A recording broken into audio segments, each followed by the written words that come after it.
Ada satu syair yang terkenal sekali dari Maulana Rumi yang itu saya pecah-pecah.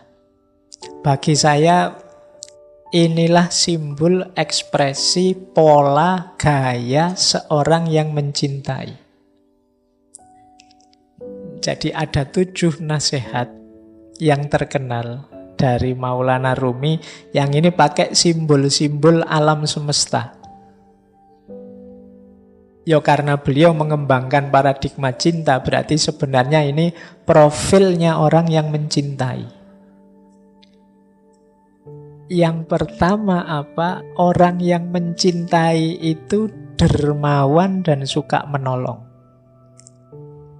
Kata Maulana Rumi, dalam kedermawanan dan menolong, jadilah seperti sungai. Sungai itu kan banyak memberi apa saja pada masyarakat di sekitarnya. Sungai sering jadi pusat sumbernya hidup. Kalau teman-teman belajar peradaban-peradaban manusia awal, itu biasanya dimulai dari pinggir-pinggir sungai.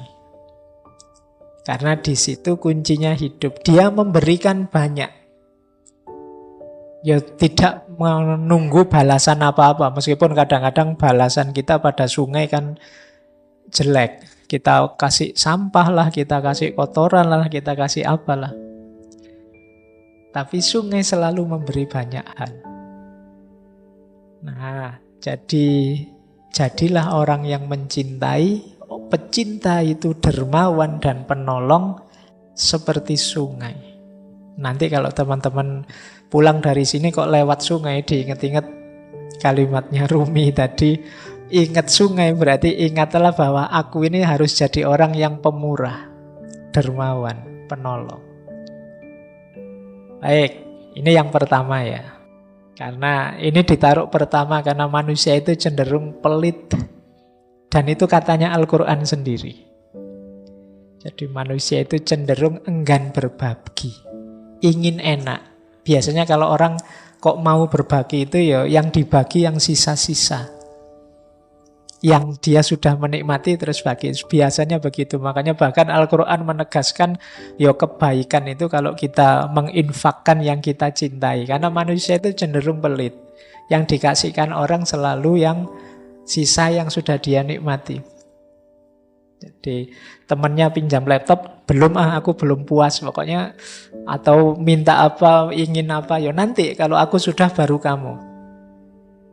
Nah ya, makanya di banyak ayat itu Al-Quran kan nyindir kita, manusia itu pelit, manusia itu kalau memberi selalu yang jelek-jelek, sehingga terus ditegaskan oleh Al-Quran, lan tanalul birra, kamu tidak akan dapat kebaikan sebelum berbagi apa yang engkau cintai. Hatta tunfiku ma tuhibbun.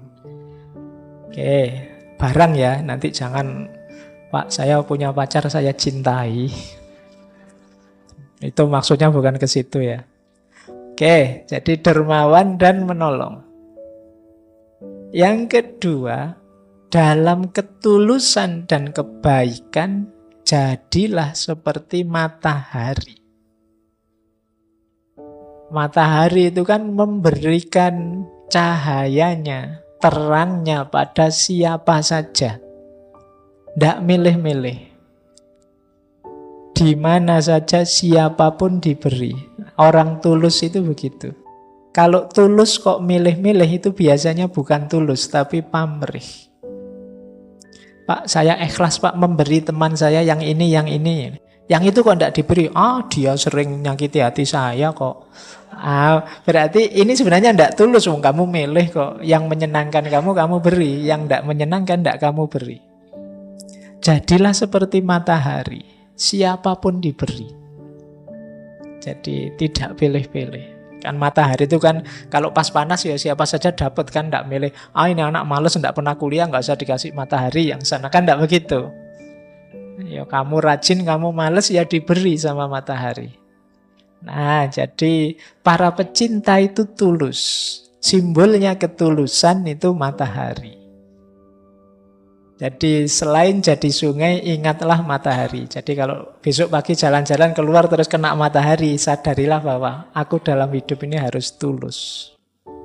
tanpa pamrih. Matahari tidak pernah minta imbalan. Kecuali matahari mall ya, kalau kamu ke sana ya butuh, kamu harus bayar. Baik, jadi pecinta ciri keduanya tulus. Ciri ketiga, pecinta itu memaafkan. Dalam memaafkan, jadilah seperti malam. Malam itu maksudnya gelap, pekat. Sudah tidak ada apa-apa, tidak lihat apa-apa lagi. Jadi kalau kita sudah memaafkan orang, ya sudah. Anggap semuanya sudah tidak kelihatan. Jadi anggap semuanya sudah lenyap. Kayak kalau malam itu kita sudah tidak bisa lihat apa-apa lagi sudah. Nah, tidak boleh ada sisanya apapun. Pekat seperti malam. Kan sering kita itu memaafkan tapi ingin sedikit-sedikit membalas dendam. Sehingga, yo sekarang saya maafkan tapi titeni saja. Nanti mesti, itu masih ingin. Sebenarnya belum memaafkan. Saya maafkan sih tapi yo hukuman Allah tidak akan sama saja. Jadi kalau memaafkan seperti malam, sudah gelap kayak kita mau tidur, lampu mati ya sudah tidak lihat apa-apa, tidak ingat apa-apa lagi, terus tidur. Jadi kalau memaafkan seperti malam. Nanti kalau mau tidur malam hari, sadarilah bahwa wah ini malam ya, aku maafkan siapapun yang punya salah tadi pagi, kemarin, dan seterusnya. Nah ini yang ketiga. Jadi pecinta itu pemaaf. Yang keempat, dalam kemarahan, jadilah seperti mayat. Ya manusia itu yang normal memang kadang-kadang marah, kadang-kadang tidak berkenan terhadap sesuatu. Tapi begitu kamu sadar sedang marah, jadilah seperti mayat. Mayat itu kan sudah tidak ngapa-ngapain lagi sudah. Berarti apa? Kalau sedang marah berhenti. Jadi jangan ngapa-ngapain. Kalau hadis itu kan kalau kita marah saat berdiri duduklah. Kalau saat duduk marah berbaringlah. Kalau berbaring kok marah wudulah. Bukan gulung-gulung muter-muter enggak. Jadi kalau berbaring kok marah wudulah. Sholatlah bila perlu. Jadi jangan memutuskan sesuatu, melakukan sesuatu. Biasanya orang marah itu kalau melakukan sesuatu nanti disesali.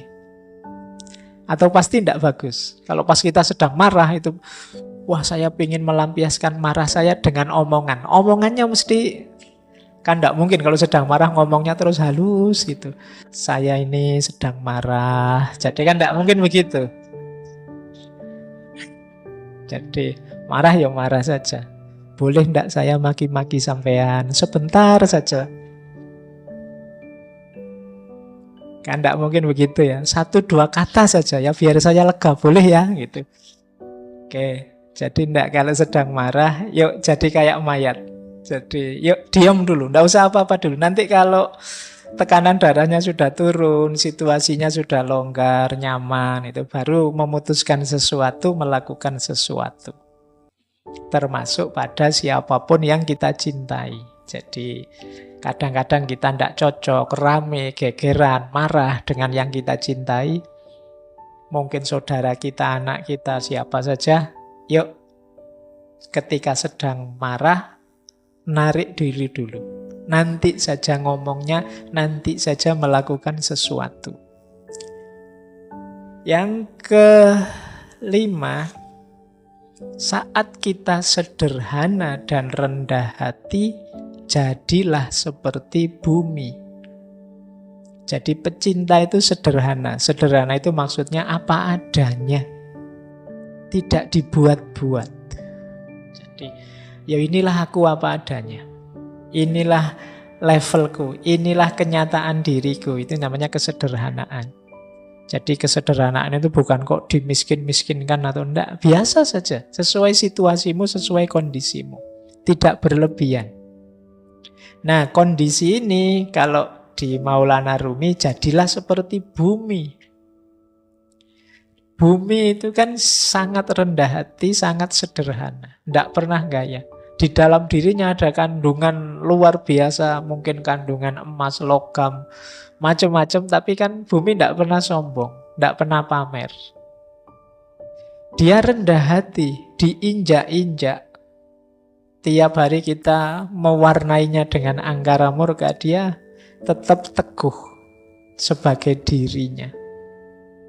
Itu bumi. Jadi mari belajar dari bumi.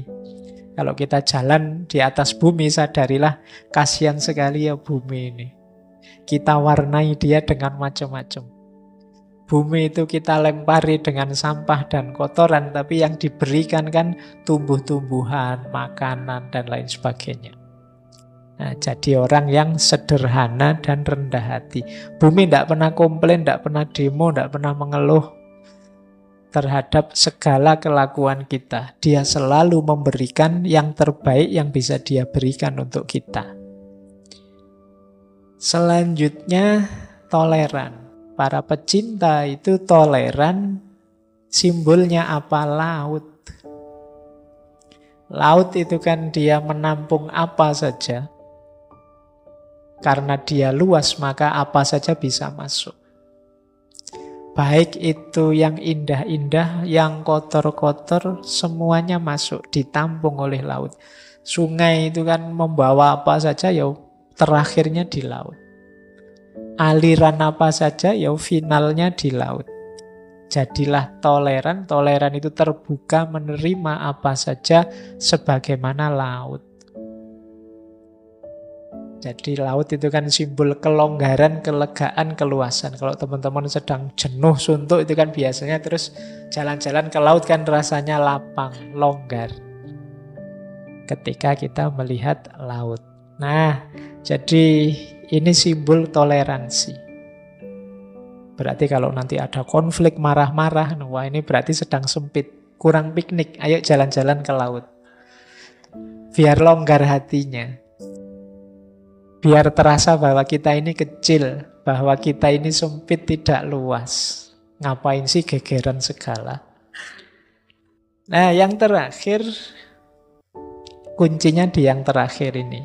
Jangan melihat keluar, lihatlah ke dalam diri. Jadilah engkau apa adanya. Jadi para pecinta, sadari dirimu, bermainlah peran sebagai dirimu sendiri apa adanya. Jangan terlalu banyak acting, jangan terlalu banyak gaya, nanti malah menyusahkan. Sadari hakikat dirimu dan perankan peranmu apa adanya. Jadilah engkau apa adanya. Kita itu sering ngundang masalah sendiri karena kita tidak jadi apa adanya.